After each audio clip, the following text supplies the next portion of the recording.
যখন আরব ভূখণ্ডে জাহিলিয়াতের অন্ধকার আচ্ছন্ন পরিবেশ ছিল, মানুষের ভিতরে মানবিক মূল্যবোধ ছিল না, একে অপরে কলহ বিবাদ বিসম্বাদ চলমান ছিল।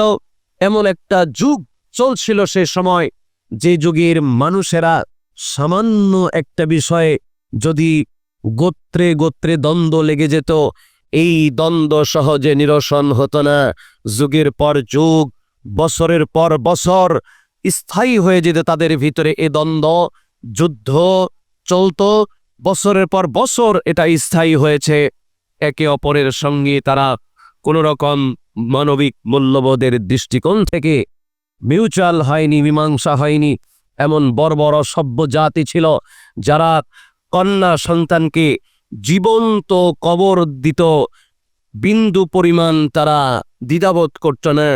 কন্যা সন্তান জন্মেছে এটা অপমানজনক মনে করে মাটিতে জীবন্তই পুঁতে ফেলত। ওই সময় ওই নারী মদ থেকে শুরু করে এমন কোনো পাপ, এমন কোনো গুনাহের কাজ নাই যে ওই সমাজের মানুষেরা করে নাই। বিবেকহীন কাজকর্ম তারা পরিচালনা করত। সম্মানিত উপস্থিতি, এমন একটা ঘুলে ধরা সমাজে আল্লাহর নবী সাল্লাল্লাহু আলাইহি ওয়াসাল্লামের আগমন ঘটলেন। তিনি যে বিশ্ববাসীকে আলোর পথ দেখাবেন, তার পূর্বেই কিছু লক্ষণ প্রকাশিত হয়েছে। আল্লাহর নবী সাল্লাল্লাহু আলাইহি ওয়াসাল্লাম সহিহ ইবনে হিব্বানের হাদিসের ভিতরে উল্লেখ করেছেন, তিনি বলেছেন যে আমি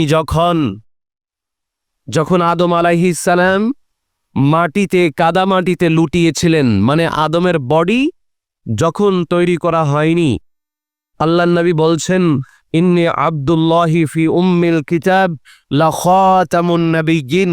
যখন আদম কাদা মাটির ভিতরে লুটিয়েছিল, মানে আদম আলাইহিস সালামের বডি তখনও তৈরি করা হয়নি, তখন তার আগের থেকেই আমার আপনার নবী মুহাম্মদ সাল্লাল্লাহু আলাইহি ওয়াসাল্লাম তিনি উম্মুল কিতাবে শেষ নবী হিসেবে নির্ধারিত, লিখিত ছিল। বলেন সুবহানাল্লাহ।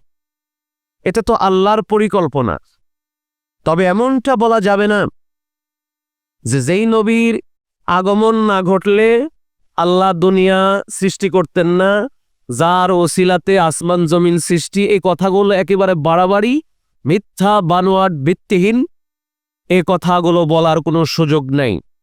সম্মানিত উপস্থিতি, এই পৃথিবীতে মানব জাতিকে আল্লাহ পাক প্রেরণ করবেন, তার পূর্বে আদম সৃষ্টির পূর্বেই মহান রব পরিকল্পনা করেছেন, এবং প্রথম নবী কে হবেন, শেষ নবী কে হবেন, এটা আগের থেকে নির্ধারিত ছিল। এই জন্য প্রিয় নবী বলছেন, যখন আদম কাদামাটির ভিতরে লুটিয়ে আছে, তার বডি তৈরি হয়নি, তখন আমি উম্মুল কিতাবে শেষ নবী হিসেবে লিখিত ছিলাম। সুবহানাল্লাহ।